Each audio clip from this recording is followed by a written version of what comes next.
नहीं रद्द हो रही बोर्ड परीक्षाएं। जी हाँ, एक न्यूज़ आप लगातार पढ़ रहे होंगे कि आपकी बोर्ड परीक्षाएं हिंदी के बाद के जितने भी विषय हैं वो सारी रद्द होने वाली है और उस पर बाकायदे यूपी बोर्ड के जो सचिव हैं उनका हस्ताक्षर भी दिखा रहा होगा। तो ऐसा अगर पत्र आप पढ़ते हैं तो किसी भी भ्रम में न पड़ें, क्योंकि आज के न्यूज़पेपर में इसे बहुत ही मुख्य रूप से स्थान दिया गया है कि नहीं रद्द हो रही बोर्ड परीक्षाएं, भ्रम में न पड़ें। अब देखिए, आप में से बहुत सारे विद्यार्थी जो होंगे या आपके विद्यार्थी के जितने भी पेरेंट्स होंगे, शिक्षक होंगे या कोई प्रधानाचार्य होगा, उन्होंने ये खबर पढ़ा होगा कि यूपी बोर्ड की परीक्षाएं जो है वो हिंदी विषय के बाद सारी रद्द होने वाली है। तो यह एकदम ही सरासर झूठ न्यूज़ है। इसे आज बताया गया है कैसे, देखिए कहा गया है, मुख्य हेडिंग आप पढ़ लीजिए। इसमें कहा गया है कि नहीं रद्द हो रही बोर्ड परीक्षाएं, भ्रम में न पड़ें।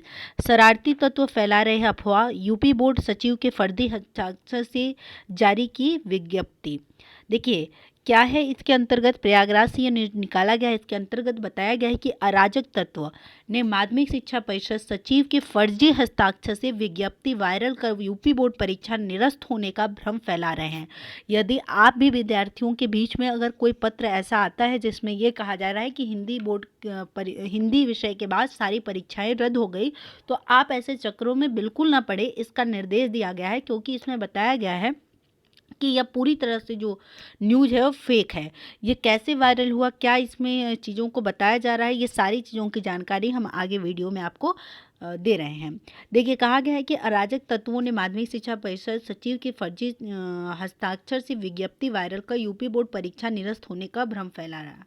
इस बात की जानकारी होने पर यूपी बोर्ड में खलबली मच गई। यूपी बोर्ड सचिव ने आनन फानन में साइबर क्राइम थाने में मामले की तहरीर दी है। सचिव का कहना है कि यूपी बोर्ड परीक्षा 2022 अपने पूर्व निर्धारित कार्यक्रम के अनुसार संपन्न होंगी, यानी जो भी निर्धारित किया गया है आपका टाइम टेबल, उसी के अनुसार आपकी परीक्षाएं होंगी। उन्होंने साफ और स्पष्ट शब्दों में कहा है और इसकी जानकारी साइबर क्राइम थाने में भी दे दी है। जो भी ऐसा कार्य किया है उसके खिलाफ कार्रवाई होगी। आगे देखिए, कहा गया है कि शिक्षक, प्रधानाचार्य, अभिभावक और विद्यार्थी ऐसी भ्रामक सूचनाओं के फेर में न पड़ें। ये एकदम स्पष्ट तौर पे कहा गया है कि जो भी शिक्षक हैं, प्रधानाचार्य हैं, अभिभावक हैं और विद्यार्थी हैं, ऐसी जो भी भ्रम फैलाने वाली सूचनाएं हैं उसके चक्कर में न पड़ें। ठीक है। उत्तर प्रदेश माध्यमिक शिक्षा परिषद की हाई स्कूल और इंटरमीडिएट की बोर्ड परीक्षा 24 मार्च से शुरू है। यह परीक्षाएं 12 अप्रैल तक चलेंगी। जैसा कि आप जानते हैं कि 24 मार्च से आपकी परीक्षाएं शुरू हैं और 12 अप्रैल तक ये परीक्षाएं चलेंगी। इसी बीच अराजक तत्वों ने यूपी बोर्ड सचिव के फर्जी हस्ताक्षर से एक विज्ञप्ति वायरल कर हिंदी विषय के बाद की परीक्षा निरस्त होने का भ्रम फैला दिया है। सोशल मीडिया पर फर्जी हस्ताक्षर वाली विज्ञप्ति वायरल हो रही है। विज्ञप्ति साथिरों ने एक टोल फ्री नंबर भी दिया है ताकि लोग अपनी जिज्ञासा शांत कर सकते हैं। यह विज्ञप्ति वायरल होते हुए शिक्षकों, प्रधानाचार्यों, परीक्षार्थियों और उनके अभिभावकों के बीच पहुंची तो वे सन्न रह गए। प्रधानाचार्यों ने यूपी बोर्ड के अफसरों से संपर्क किया, तब उन्हें पता चला कि वायरल हो रही विज्ञप्ति फर्जी है। विज्ञप्ति पर सचिव का फर्जी हस्ताक्षर है। साथ ही विज्ञप्ति में दिया गया टोल फ्री नंबर भी माध्यमिक शिक्षा परिषद का नहीं है। देखिए जो विज्ञप्ति वायरल हो रही है जिसमें बताया जा रहा है कि हिंदी विषय के बाद की सारी परीक्षाएं रद्द हो रही, तो यह जो विज्ञप्ति है एक तो सरासर वो गलत है और उस पर जो सचिव के हस्ताक्षर है वो भी फर्जी हैं और साथ ही उस पर एक टोल फ्री नंबर दिया गया है तो वह भी माध्यमिक शिक्षा परिषद का नहीं है। ऐसी जानकारी सचिव ने दी है।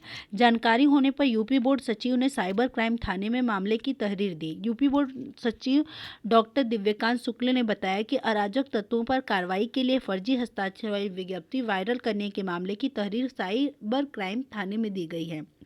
यूपी बोर्ड परीक्षा 2022 अपने पूर्व निर्धारित कार्यक्रम के अनुसार संपन्न होंगी।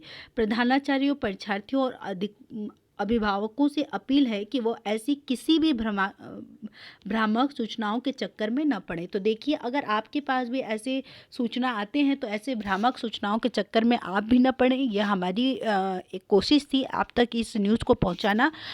आज के लिए इतना ही। फिर से जुड़ेंगे हम कुछ ऐसे ही महत्वपूर्ण न्यूज़ को लेकर। तब तक के लिए धन्यवाद। जय हिंद, महादेव घर रहिए, सुरक्षित रहिए।